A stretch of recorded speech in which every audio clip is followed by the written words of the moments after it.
Amigas e amigos do Nocaute, um prazer estar aqui de novo com vocês. Passei alguns dias fora e pude observar de fora a repercussão das coisas que acontecem no Brasil, né? Repercussão sobre aspectos variados, a própria prisão do Lula, cada vez mais claramente vista como uma prisão política, um manifesto importante de juristas europeus, americanos, foi publicado no Le Monde, algo que chama atenção, porque é uma visão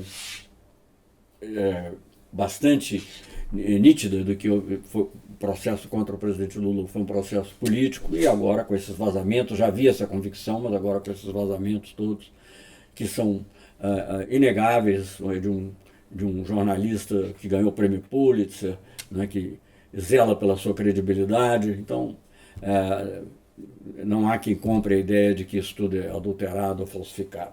Então tudo isso fortalece, obviamente não é a única razão, já vem se acumulando há tempo vários outros fatos, cerceamento do direito de defesa, as perseguições várias, né, a aceleração desmedida que houve no julgamento do caso, dos vários casos, mas principalmente no caso do apartamento do Guarujá, enfim. Então essas questões ficaram cada vez mais claras e isso repercute. Mas repercutiu também, infelizmente, uma coisa triste, porque enfim, que a minha vida ligada à diplomacia brasileira não foi só o período que eu fui ministro do Lula, ou da defesa da Dilma, ou mesmo ministro das Relações Exteriores do Itamar, né, sucedendo ao Fernando Henrique Cardoso na ocasião. Não apenas nessa, mas foram 50 anos de vida ligada de uma maneira ou de outra à diplomacia. Eu nunca vi um evento igual a esse, né? 37, 39 quilos, sei lá, de cocaína num avião presidencial. E lembre-se, não é porque é o avião reserva, é o avião que o presidente pode eventualmente ter que usar, porque se tiver um problema, ele existe, entre outras coisas. Claro que ele dá apoio logístico também, mas várias vezes, viajando com o presidente Lula, aconteceu de nós termos que passar, ou mais de uma vez pelo menos, ter que passar para o avião reserva. Então, é uma coisa assim que espanta sob todos os aspectos, né? 39, normalmente, quando há uma pessoa presa, com 2 quilos, 3 quilos, já é um escândalo, né? A Polícia Federal faz um grande movimento, dizer que pegou alguém com...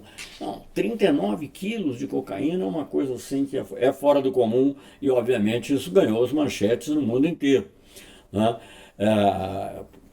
Enfim, e ao mesmo tempo o Brasil tendo uma participação medíocre no G20, que o Brasil não leva proposição alguma, não tem ideia, é totalmente diferente do que acontecia no passado, em que o Brasil era consultado sempre. O que se vê agora ao contrário, foram, digamos, anúncios de admoestações ao presidente Bolsonaro, inclusive pela chanceler, a primeira-ministra da Alemanha, em relação à questão da Amazônia, e também um pouco por questão de direitos humanos, mas principalmente por causa da questão da Amazônia. Então, uma participação limitada, inexpressiva, pontuada por comunicações bizarras, né, como, por exemplo, a importância do nióbio na bijuteria, né, coisa que, obviamente, faz rir, né? Infelizmente, bom, isso lá fora eu acho que, graças a Deus, nem se percebeu, mas isso veio aqui para dentro. E, ao mesmo tempo, digamos, uma falta de presença que, talvez o mais grave disso tudo, eu participei desde o início, não de todas as reuniões, porque muitas delas eram mais o ministro da Fazenda até do que o ministro do Exterior, mas participei de muitas reuniões preparatórias, ou reuniões que se realizavam ao lado da reunião do G20, e o Brasil era sempre central. O Brasil, na realidade, a criação do G20 com o formato que tem muito a ver com os BRICS, com a criação dos BRICS. E dessa vez o que nós vimos é que os BRICS praticamente, fora uma comunicação puramente burocrática feita pelo próprio Bolsonaro, que o Brasil vai presidir, ele não existiu. A reunião realmente importante, a reunião alternativa realmente importante que houve foi a Rússia, Índia e China, os RIC, que na realidade até já existia como foro, mas que praticamente sumiu na época em que os BRICS tinham tomado a dianteira, digamos assim, de presença internacional. Agora não. E por que isso acontece? Porque não é só uma questão da orientação político-ideológica, porque, veja bem, na Índia já houve governos mais. Os termos lá, talvez os termos não são mais adequados. Tem o Partido do Congresso, que seria mais ou menos equivalente a um partido social-democrata europeu, adaptado às questões da Índia, evidentemente. Havia também, agora mais recentemente, continua no poder o partido mais nacionalista do presidente Modi. Então não é dizer que, do primeiro-ministro, perdão, Modi, então não é dizer que é por uma questão ideológica, é que o problema é que o Brasil perdeu credibilidade. Então, esses países importantes, os líderes desses países importantes, não querem compartilhar com o Brasil pensamentos e discussões estratégicas. Essa é que é a verdade. Por isso que eles fizeram a reunião entre eles. A pobre da África do Sul, acho que sofreu por tabela, para não dizer que excluía só o Brasil, porque ia ficar muito feio. Então eles fizeram a reunião desses 3 países eurasianos, né? A Eurásia hoje em dia está muito em moda nas discussões geopolíticas mundiais, Rússia, Índia e China. Então vê-se que progressivamente um grupo que havia sido criado, que ajudava no próprio equilíbrio mundial, que era objeto de atenção central dos analistas no mundo inteiro, e no qual o Brasil tinha muita influência, porque o Brasil ajudava até a dar um pouco de soft power, digamos, a esse grupo de nações. O Brasil agora está fora, inexpressivo, sem nenhuma participação importante, não se sabe nem... A gente sabe até o que o presidente Bolsonaro não fez, mas o que ele, por exemplo, não falou de Venezuela. Felizmente, até é melhor que ele não tenha falado, porque não ia ser adequado. Mas, de qualquer maneira, não se sabe o que fez. Então, ao mesmo tempo que você tem isso, ocorre uma notícia em si importante, que é do acordo Mercosul-União Europeia. Mas, como eu já tive a oportunidade de comentar em outras ocasiões, é um acordo que eu não vi ainda a letra pequena, mas por tudo que já transpirou do acordo, ele é muito desequilibrado. Né? Quando você... porque é engraçado como os comentaristas apresentam. Não, a União Europeia vai a liberalizar 92% das linhas tarifárias brasileiras, e o Brasil 90%. Só que o Brasil não vai exportar nada dessas linhas tarifárias, porque são produtos em que o Brasil não tem competitividade. Na realidade, quando você procura e vai ver o que o Brasil pode aumentar a exportar, é um pouco na área agropecuária, pouco, né?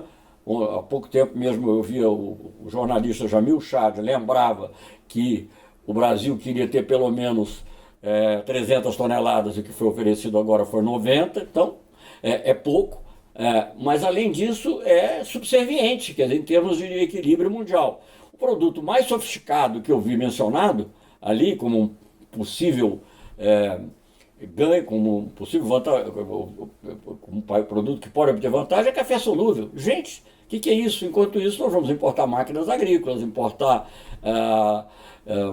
automóveis. Né?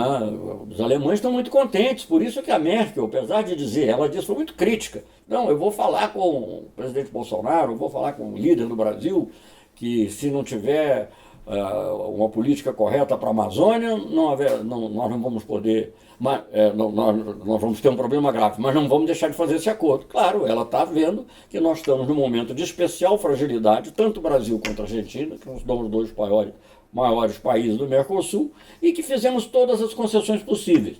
Vamos fazer uma justiça. Isso não aconteceu só no governo Bolsonaro, isso começou no governo Temer. Essa grande parte digamos, desse avanço, entre aspas, para obter um acordo a qualquer preço, para ter o que mostrar, ocorreu no governo Temer, que já era na Argentina também o governo Macri, mas foi consolidado agora. Não deixa de haver paradoxos nisso, né? Porque ao mesmo tempo que, digamos assim, o guru principal do bolsonarismo no Brasil, não estou falando de certos personagens da astrologia, mas digamos, o guru principal como figura política é o Trump. O Trump não está querendo saber de abrir mercado para a União Europeia, o Trump está pondo tarifa, o Trump está produzindo a sua indústria. Então, já que ele é tão bom, não é? Por que a gente não imita ele nisso? De ter uma política industrial, fortalecer o nosso emprego? Não. Por quê? Porque aqui há um domínio muito grande do ponto de vista econômico do agronegócio. Eu diria que hoje, mesmo organizações como a Fiesp, a CNI, em grande medida tem ligações com o agronegócio, e o agronegócio vê ali uma pequena vantagem que foi muito menor do que queriam. Eu me lembro que na época, em 2004, quando nós chegamos assim, nem chegamos perto de um acordo, mas nós tínhamos nos aproximado assim de um possível acordo, os próprios produtores de carne acharam ridícula a oferta europeia, que era muito maior do que a de hoje. Então, nem para eles tem grande coisa. Mas, enfim, como as coisas estão tão ruins, é possível que isso dê algum crescimento. Mas, duas observações. Primeiro, eu já vi muitos comentários muito competentes, por exemplo, do Nassif, analisando alguns desses aspectos, tarifários, etc. Mas vi poucos comentários sobre os temas sensíveis que entraram na negociação. Em 2004, nós tínhamos praticamente tirado esses temas da mesa. Era uma coisa que a gente não sabia ainda como é que ia concluir, mas propriedade intelectual, serviços, essas questões todas tinham sido colocadas meio de lado, né? E agora voltaram. Investimentos, compras governamentais, que é uma maneira de ter política industrial, uma maneira de estimular a nossa indústria, tudo isso voltou. Então esse é um aspecto. A outra questão que eu queria chamar a atenção, bom, não sei se os Estados Unidos vão exigir que a gente faça a mesma coisa, né? Também aí o perigo vai ser maior ainda. Ou a China, sei lá. Quer dizer, o Brasil está fazendo uma negociação num momento de fragilidade. Ninguém deve negociar num momento de fragilidade. Essa é a verdade. O Brasil e a Argentina, com a dívida toda com o FMI, está num momento de grande fragilidade. Agora, há uma outra coisa também que é curiosa, e que o acordo, que foi parcialmente festejado aqui por alguns setores de elite, porque eles querem comprar produto barato, né? Querem comprar vinho, querem comprar queijos franceses mais baratos, né? Enfim, tudo bem, mas não pode dizer que isso é uma grande vitória. Industrialmente, o Brasil vai acelerar esse processo de esvaziamento que já vem ocorrendo há algum tempo e vai se acelerar fortemente com essas rebaixas tarifárias. E nós não vamos ter nada em troca, porque dizer que vai baixar a tarifa zero, em primeiro lugar, as tarifas na Europa já são baixas, o problema lá são as cotas. E para produtos agrícolas são as cotas. As tarifas têm, em muitos casos, muito pouco significado. Essa coisa toda, então, tem que ser muito mais bem explicado. É preciso que venha a público, não o nosso preclaro chanceler, que fica falando sobre o globalismo e o liberalismo conservador. Não, não. É preciso que venha alguém explicar concretamente o que vai acontecer em relação a produtos específicos. Mas há um outro aspecto que eu quero mencionar, porque isso aí é uma coisa interessante também de se pensar. Talvez, mesmo do ponto de vista daqueles que queriam um êxito rápido para mostrar alguma coisa, tenha sido dado um tiro no pé. Por quê? Porque esse acordo vai ter que ser aprovado pelos parlamentos europeus, não só pelo Parlamento Europeu como um todo, onde hoje os verdes têm uma função importante. Aliás, o presidente do Parlamento Europeu que acaba de ser eleito é um socialista, né? Também é uma coisa interessante, mas não sei se seria classificado de esquerdopata aqui, porque não sei aonde é o limite, ou se esquerdopatas são todos brasileiros, mas enfim, tem que ser aprovado pelo Parlamento Europeu, mas também pelos parlamentos individuais. E não só o acordo pode ser derrubado ainda, né, mas nós já revelamos as nossas posições de negociação, já demos barato, como muitos temas que, digamos, estão não submersos, porque eles hoje já estão aparecendo, mas estão aparecendo um pouco, vão aparecer mais ainda. Temas, como já estão aparecendo, como o tema dos agrotóxicos, o tema da devastação da floresta amazônica, o tema da eliminação, ou digamos, do esvaziamento, do aniquilamento das reservas para indígenas. Tudo isso vai aparecer. Outros temas ligados a direitos humanos inevitavelmente vão aparecer quando essas questões forem ao debate público. Não é? O Brasil já tem adotado, isso tem sido noticiado, pouco noticiado, para falar a verdade, mas o Brasil tem adotado assim, em Genebra, na ONU, posições lamentáveis de dizer que não existe problema de gênero, que isso tem dado instruções, questão da saúde reprodutiva da mulher.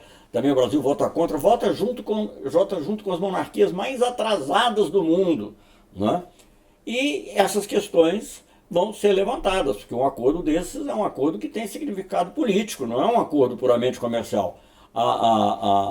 a chanceler Merkel, ela podia estar lá defendendo o interesse das suas indústrias, no momento que a Europa também está com uma certa dificuldade, que tem que lidar com um Trump protecionista, mas na hora de passar no parlamento, essas discussões, nos parlamentos de vários países europeus, essas discussões vão inevitavelmente voltar e pode ser um bumerangue, inclusive, para a própria percepção que se tem do Brasil no mundo.